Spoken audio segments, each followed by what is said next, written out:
மக்கள் அனைவருக்கும் வணக்கம். இன்றைய உலகின் முக்கியமான பல்வேறு செய்திகளை நான் உங்களுக்கு இந்த ஒரு வீடியோல கொண்டு வந்திருக்கேன். பட் அதெல்லாம் பார்க்கறதுக்கு முன்னாடி நீங்க இன்னும் நம்மளோட சேனலை சப்ஸ்கிரைப் பண்ணாம இருந்தா மறக்காம சப்ஸ்கிரைப் பண்ணி வச்சுக்கோங்க.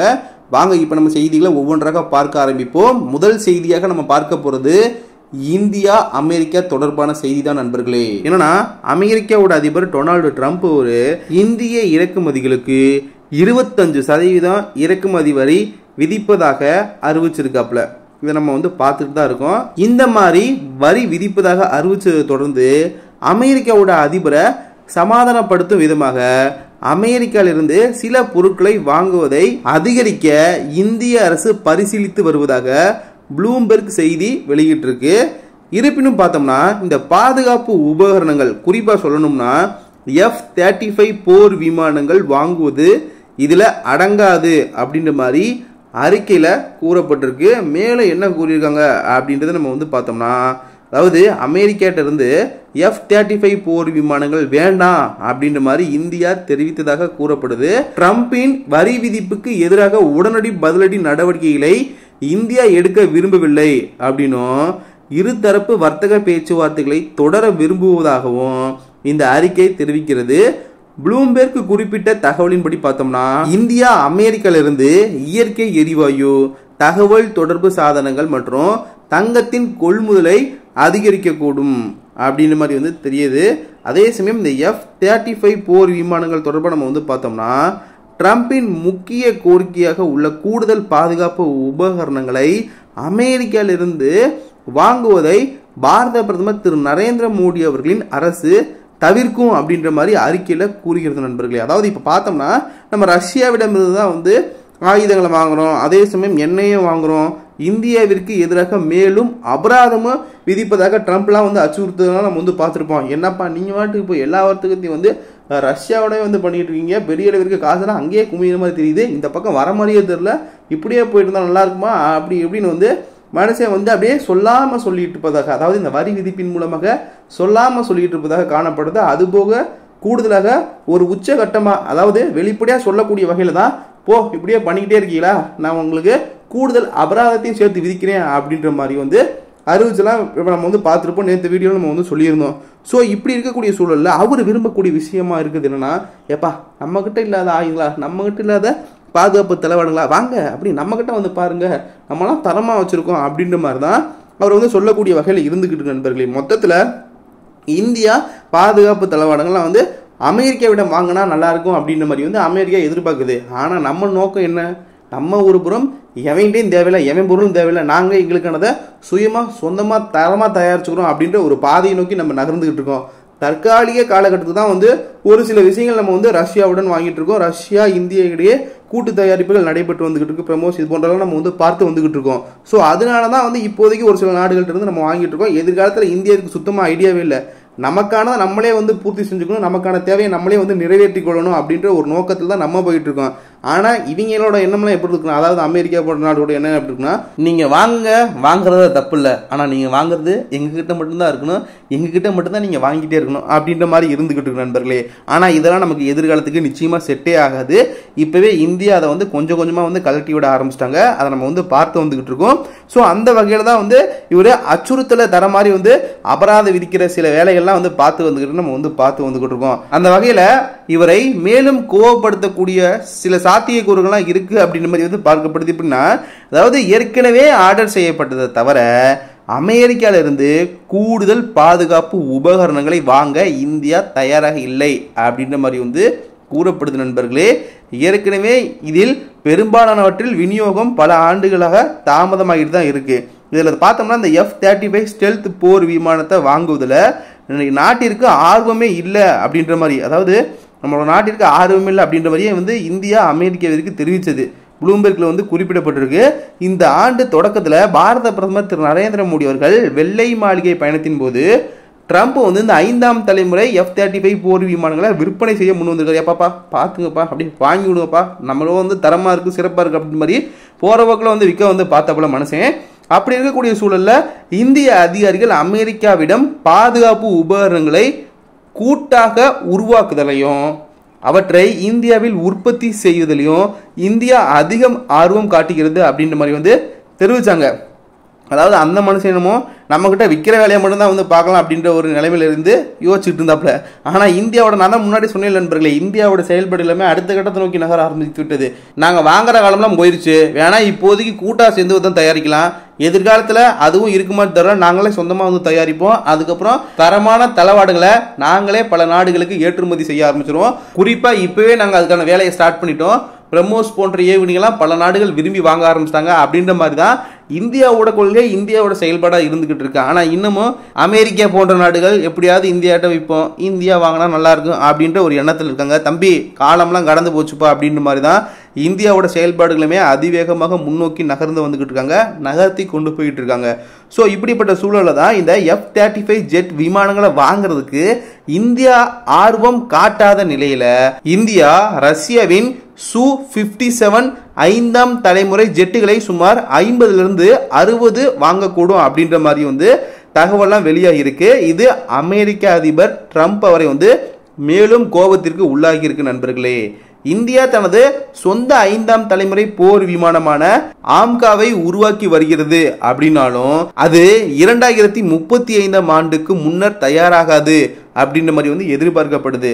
எனவேதான் இந்தியாவுடைய விமானப்படையின் தேவையை பூர்த்தி செய்வதற்காக சீனா மற்றும் பாகிஸ்தானின் மேம்படுத்தப்பட்ட வான்வெளி சக்தியை எதிர்கொள்வதற்கும் இந்திய விமானப்படை வெளிநாடுகளில் இருந்து சுமார் 3 படைப்பிரிவு 5ஆம் தலைமுறை ஜெட்டுகளை வாங்க முடிவு செஞ்சிருக்காங்க. தற்போதைய நிலையில F-35 மற்றும் Su-57 மட்டுமே வாங்குவதற்கு கிடைக்கின்றனர். ஆனா இந்தியா F-35 வேண்டாம் அப்படின்ற நிலைப்பாட்டில் இருக்கக்கூடிய காரணத்தினால ரஷ்யாவுடைய Su-57 வாங்க வாய்ப்புள்ளது நண்பர்களே. இந்தியாவிற்கு எதிரான அமெரிக்காவுடைய வர்த்தக வரி இன்னைக்கு முதல்ல அமலுக்கு வரக்கூடிய சூழல்ல இந்தியாவின் பல பொருட்களுக்கு 25% வரை வர்த்தக வரி விதிக்கப்படும் அப்படின்ற மாதிரி ட்ரம்ப் அறிவிப்பை வெளியிட்டிருக்காரு.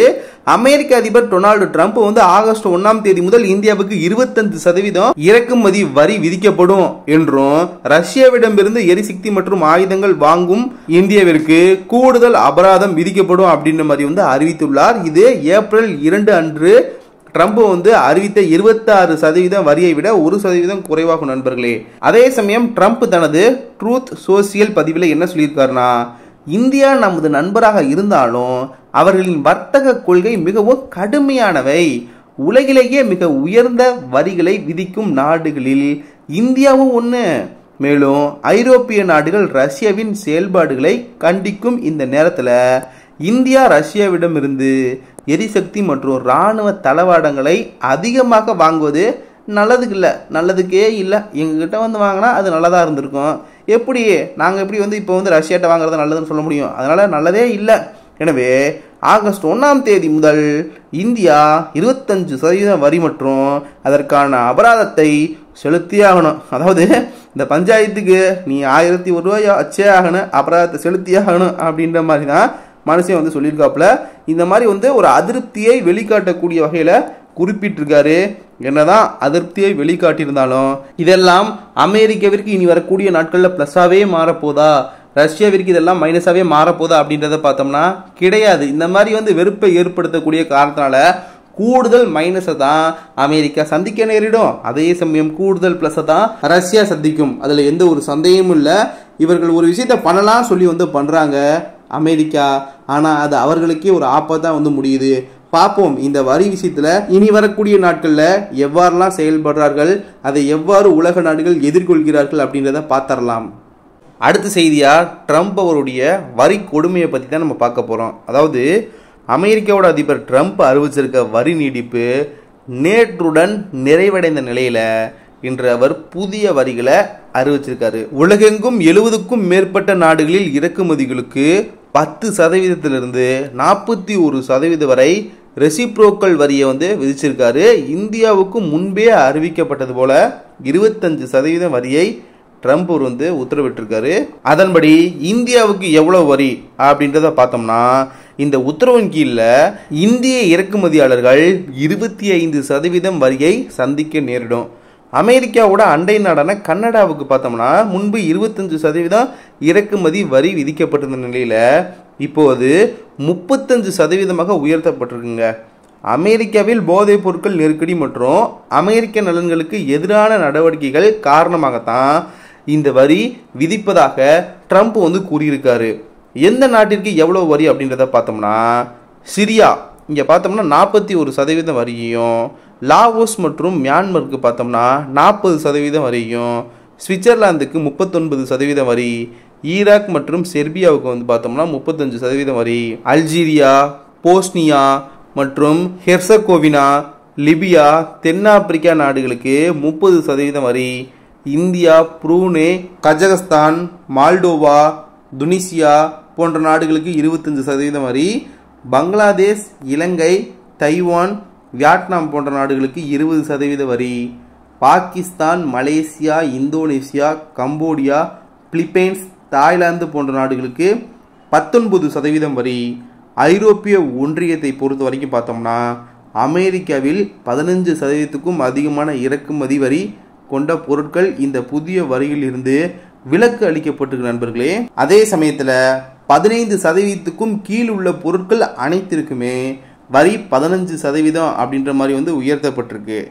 எப்போது அமலுக்கு வரும் அப்படின்றத பார்த்தோம்னா, அதாவது இந்த புதிய வரிகள் இன்னைக்கு ஆகஸ்ட் 1ஆம் தேதியே அமலுக்கு வராதான். புதிய வரிகள் 7 நாட்களுக்கு பிறகு, அதாவது ஆகஸ்ட் 7ஆம் தேதி தான் நடைமுறைக்கு வர இருக்கு. மேலும் ஆகஸ்ட் 7ஆம் தேதிக்குள் கப்பல்களில் ஏற்றப்பட்டு அக்டோபர் 5ஆம் தேதிக்குள் அமெரிக்காவை அடையும் சரக்குகளுக்கும் இந்த புதிய வரிகள் பொருந்தாது. இருப்பினும் கனடாவுக்கு இதுல விதிவிலக்கு தரப்பட்டு இன்னைக்கு ஆகஸ்ட் 1ஆம் தேதி முதலே புதிய வரி அமலுக்கு வந்துள்ளது நண்பர்களே. இப்போது வரைக்கும் பார்த்தோம்னா ஓரிரு நாடுகள் மட்டும்தான் அமெரிக்காவுடன் வர்த்தக ஒப்பந்தத்தை கையெழுத்திட்டு இருக்காங்க. முக்கியமாக பார்த்தோம்னா அமெரிக்கா, சீனா இடையேயான வர்த்தக ஒப்பந்தம் இன்னும் வந்து கையெழுத்தாகலை. பேச்சுவார்த்தைகளும் தொடர்ந்து நடந்தாலும் சீனாவுடனான வர்த்தக ஒப்பந்தம் இன்னும் இறுதி செய்யப்படலை அப்படின்ற மாதிரி அமெரிக்காவோட கருவூல செயலாளர் ஸ்காட் பெசன் வந்து தெரிவிச்சிருக்காரு. ஆகஸ்ட் 12ஆம் தேதிக்குள்ள ஒரு நிரந்தர வர்த்தக உடன்பாட்டிற்கு வர வேண்டும் அப்படின்ற மாதிரி இவர் சொல்லியிருக்காரு. அடுத்ததா அப்படி நம்ம இந்தியா அமெரிக்கா இடையிலான உறவு அதை பார்த்தோம்னா, இந்த அமெரிக்கா இந்தியா இடையிலான வர்த்தக பிரச்சனை அப்படின்றது விரைவில் தீர்க்கப்படாது அப்படின்ற மாதிரி ஒரு மூத்த அமெரிக்க அதிகாரி வந்து தெரிவிச்சிருக்காரு. பேச்சுவார்த்தைகள் தொடரக்கூடிய நிலையில இந்தியா அமெரிக்கா ஒப்பந்தம் இறுதியாக பல வாரங்கள் கூட ஆகலாம் அப்படின்ற மாதிரி வந்து தெரிவிக்கப்படுது. இந்தியாவுக்கும் 25% இறக்குமதி வரி விதிக்கப்பட்டிருக்கக்கூடிய நிலையில அது இரு நாட்டு வர்த்தக உறவை கடுமையாக பாதிக்கும் அப்படின்ற மாதிரி வல்லுநர்களோட கருத்தா இருந்துகிட்டு இருக்கு. பட் இருந்தாலும் இந்த ஒரு மனுஷன் நான் பிடிச்ச முயலுக்கு 3 கால், நான் இப்படி தான் வரி விதிப்பேன், கண்டிப்பாக வரியை உயர்த்துவேன் அப்படின்ற மாதிரி ஒத்த காலில் மனுஷன் நின்றுக்கிட்டு இருக்கப்ப வேற வழியே கிடையாது. ஒன்று நம்ம தான் ஓகே பண்ணணும், அப்படி இல்லையா தேவையே இல்லை உங்களுடன் வர்த்தக உறவு அப்படின்னு சொல்லி நம்ம கிளம்பிக்கிட்டே இருக்கணும், நடையை கட்டிக்கிட்டே இருக்கணும். அதுதான் வந்து சரி வரும் அப்படின்ற மாதிரி தான் இப்போ இவர்களுடைய வரி திட்டங்கள், வரி செயல்பாட்டுக்கான நகர்வுகள்லாம் வந்து பார்க்கும்போது தெரிய வருகிறது நண்பர்களே. சரி, அவ்வளவுதான் நண்பர்களே, இன்றைய செய்தி நிறைவடைந்தது. இந்த செய்திகளை பற்றி உங்களுடைய கருத்து வரவேற்கப்படுகின்றது. இது போன்று பல்வேறு விதமான செய்திகளை நீங்கள் தினமும் பார்க்கணும், தெரிஞ்சுக்கணும்னு நினச்சா மறக்காமல் நம்மளோட சேனலை சப்ஸ்கிரைப் பண்ணி வச்சுக்கோங்க. நாளைக்கு இன்னொரு புது வீடியோவில் நான் உங்ககிட்ட வந்து பேசுகிறேன். நன்றி நண்பர்களே. ஜெய் ஹிந்த்.